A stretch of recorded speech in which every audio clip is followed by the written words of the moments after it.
So big news breaking in the last couple of minutes or so, and that is that two-time WWE Hall of Famer and 16-time World Heavyweight Champion Ric Flair is no longer with the company. This was exclusively reported by both Wrestling Inc. and Fightful. Raj Giri over at Wrestling Inc. and Sean Ross Sapp, of course, over there at Fightful, are reporting that Ric Flair is no longer with the WWE. Now, according to sources close to this situation, Ric Flair requested his release, and it was granted effective today, Monday, the 2nd of August, 2021. Now, Flair had re-signed with WWE last year. Of course, he was involved in a storyline with Randy Orton on television, which had Flair managing Randy Orton for a short period of time before the Viper turned on him. That was heading into SummerSlam. He stuck around for a few appearances after SummerSlam when Randy Orton attacked. Remember the legends backstage? Big Show, Christian, Flair. All three of those guys no longer with the company, by the way. He was most recently involved in a relationship angle with Lacey Evans on Monday Night Raw prior to WrestleMania earlier this year.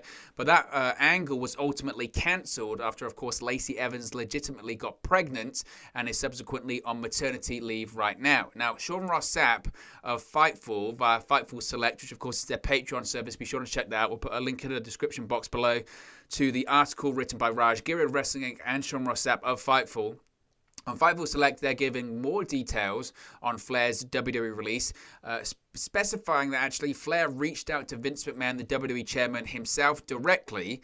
Now, Fightful is reporting, as I mentioned, along jointly with Wrestling Inc., that Ric Flair has obtained his WWE release and it was granted by the company. Now, sources are indicating to Fightful that Ric Flair grew frustrated with certain booking decisions on the show and contacted WWE Chairman and CEO Vince McMahon directly about these issues, to voice his issues, and subsequently to ask for his release from WWE. Now, of course, Flair hadn't been on WWE programming in quite some time, but Fightful are reporting that the booking issues Flair didn't like were fairly recent. So this might not have anything to do with Flair's next storyline with Lacey Evans. Now, it must be said, Ric Flair had been outspoken about his disdain of the Lacey Evans storyline earlier this year, but was just happy to be part of the show and tried to do what was best for mainly his daughter Charlotte Flair, who of course was involved in that storyline. So this is quite surprising. The last I think I heard Flair do an interview, and I might be wrong here, I remember Flair did an interview with ad-free shows, Conrad Thompson, actually his son-in-law, Conrad Thompson. They did a pop-up show. I think they called it the Ric Flair pop-up show. And they talked about a variety of things, you know, life, Ric Flair's career, all that kind of stuff. And whenever you hear Ric Flair talk about WWE nowadays, especially when it comes to the stuff he does on television, the promo he did with Randy Orton last year, where they split up him and Randy Orton, and Randy Orton kicked Ric Flair in the head and gave him a low blow and all that kind of stuff, is pretty close to reality, where he sort of says, you know, at this point in his life, his career, I mean, the guy nearly died. When was that? 3 or 4 years ago now? He was just lucky to be here. And like he says, he says, I'm just happy to be here. I'm just happy to be on the show, and I want to contribute to the show. Now, sometimes Ric Flair, you know, maybe shouldn't be part of the show last year. I was critical of WWE bringing him into the Performance Center during the pandemic, at the height of the pandemic last year. Certainly when they didn't have their checks and balances in place, WWE at the time, when, you know, they weren't doing testing at the Performance Center, and, you know, Flair's had his health issues and he's, you know, up there in age and all that kind of stuff. That was my concern at the time, and I still don't shy away from that. And sometimes WWE is bad for this. Whenever they need a rating, there comes a Legends Night. He was there earlier this year. Raw Legends Night, out comes Ric Flair because they need a rating, brother. And that's what they've really primarily used him for. Now, in reality, again, he was part of this. I mean, it was just terrible. It was just a terrible, terrible storyline. If Ric Flair knew it. Ric Flair knew the storyline earlier this year was awful. He's no fool. Sometimes he is very, you know, pro, rah-rah, WWE's the best, all that kind of stuff. I'm a company guy. Ric Flair is a company guy to a point, but even he knew this storyline was dumb earlier this year. He didn't like it, but he went along with it because I think, one, he's happy to be on television. Two, he's happy for the payday. And sometimes you have to realize the position sometimes he's put in as well. Like he said, he mentioned this a couple of times in the interview he did with Conrad Thompson over at ad-free shows, where he said, look, at the end of the day, my daughter's a prominent figure on WWE television. I don't want to put her in a bad position. I don't want to make a big stink. I don't want to be angry. I don't want to say this creative sucks, this dialogue sucks, this angle sucks, this is terrible, this is rubbish, because I don't want to put heat on her. I've got someone in the company. Yes, she's prominent. Yes, she's got a big position within the company, but I don't want to get heat on her. It's a bit like, you remember in 2019, where Ric Flair was having some issues with WWE about the trademark of the man. That was the issue at the time, wasn't it? He had the trademark because he felt like he had been calling himself the man for years. To be the man, you've got to beat the man.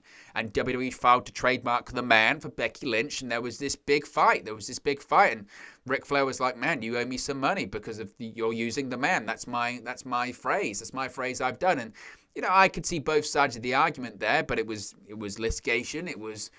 I think eventually it did get sorted in the end, but there was an issue there for a while, and people then were concerned of what does this mean for Charlotte? Ric Flair's got his own thing going on with WWE right now. He's got his own conflict going on with WWE right now. What does that mean for Charlotte? What does that mean for her place in the company? What does that mean for her push or whatever's going on with her right now? It's difficult because Ric Flair's Ric Flair, but Charlotte Flair's her own person as well.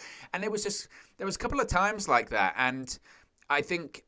previously, I don't think I'm speaking too out of turn. Previously, WWE's been very, very good to Ric Flair because of the divorces, the money issues, all that kind of stuff. And Ric Flair's been very open about, Vince McMahon lending him money, giving him money, getting him back on his feet. And Lord knows Flair's been through so much the last few years, again, with the medical stuff. Bills come with that, and WWE's been very, very good with Ric Flair. But Flair's kind of experiencing a bit of a renaissance when it comes to his career.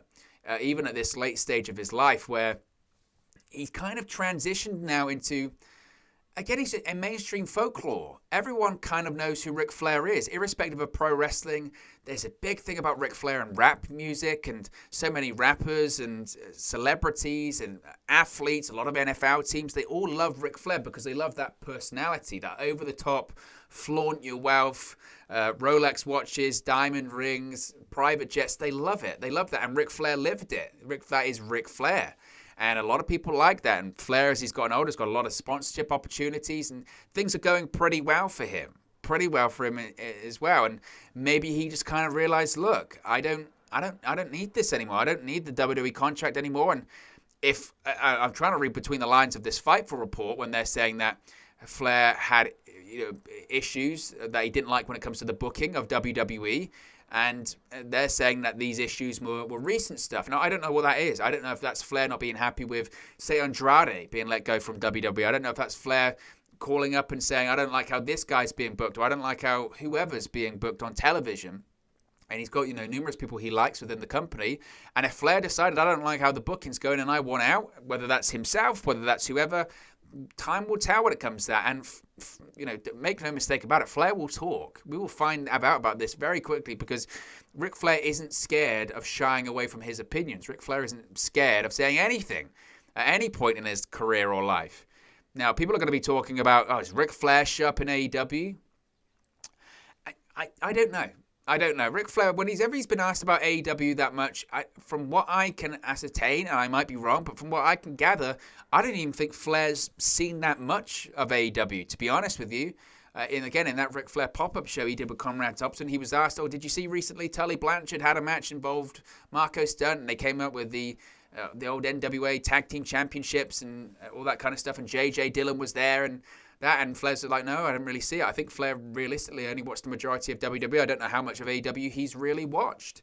But maybe that's changed with Andrade, who is going to be his future son-in-law. Maybe that's changed with people like Tully Blanchard being there. I know that previously there was a story that came out that said Flair and Arn Anderson weren't exactly on the best terms, and they'd had a bit of a falling out. So I don't know how that would work. But I think considering AEW's tendency to not bring in WWE guys, because Flair's obviously had a ton of history of WWE, but realistically, would you describe Ric Flair as a WWE guy? I don't know if you would. Flair, to me, he's a Jim Crockett Promotions. He's an NWA Jim Crockett Promotions WCW guy. That's Flair's history. He was in the WWE for a short period of time in the 90s. Of course, when he won the Royal Rumble, had the match against Savage at WrestleMania, WWE champion, that kind of stuff. But the majority of his career was, again, NWA, Traveling Champion, Jim Crockett Promotions, WCW. That's Ric Flair. And AEW likes to lean into that history, of course, being on TNT, being on TBS next year.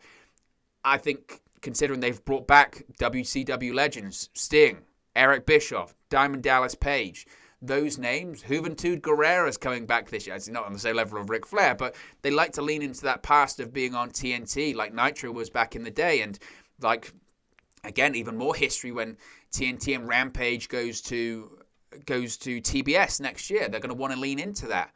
So I wouldn't be surprised in the slightest if Flair does make a few appearances in AEW. Does he come in to be as a manager? Maybe that's another thing. Maybe Flair looks at AEW. Again, I don't know how much he's watched of it, but maybe Flair looks and goes, wait a minute.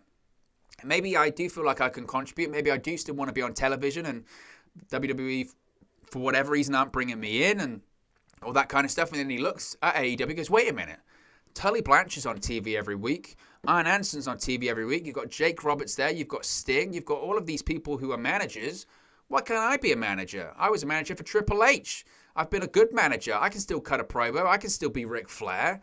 Maybe not the Ric Flair of 20 years ago or whatever, but I can still be involved and I can still get a talent over. And maybe that's what he thinks. Maybe he looks at something like the Pinnacle going, they're trying to be the Four Horsemen. Well, there's no Four Horsemen without Ric Flair.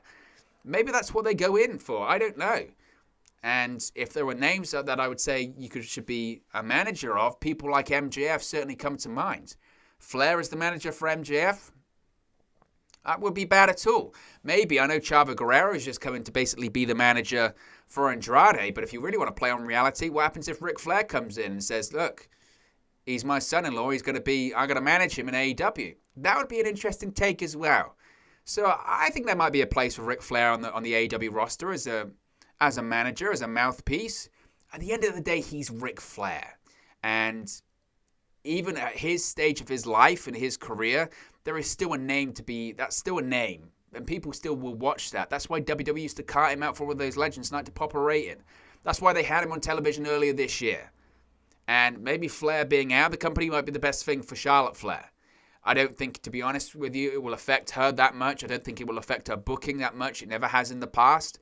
So it'll be interesting to see what happens here, but Ric Flair is gone from the company after he requested his release. So once we hear more about it, we'll talk about it here more on the channel. But look, guys, as always, this is just one man's opinion. What are your thoughts on Ric Flair departing WWE after requesting his release? Let me know your thoughts in the comment section below. I'll do my best to respond and reply to all of your comments. Really enjoy interacting with you guys, talking about WWE, AEW, Impact Wrestling, New Japan Pro Wrestling, all things pro wrestling here on the channel. So be sure to get involved in the community. Drop a comment below. All opinions are welcome. If you have enjoyed this video, please do smash a like on the like button too. Really does help us out here on YouTube. Got the rankings, get to people's recommendation feeds if they haven't seen our videos previously. But most importantly, if you haven't already, please do subscribe. Bottom right hand corner, click that notification bell. You'll be notified when our videos go live and when we go live for our live streams. Thank you very much for watching, listening, streaming, or have you come across this video today. And I'll speak to you again very, very soon.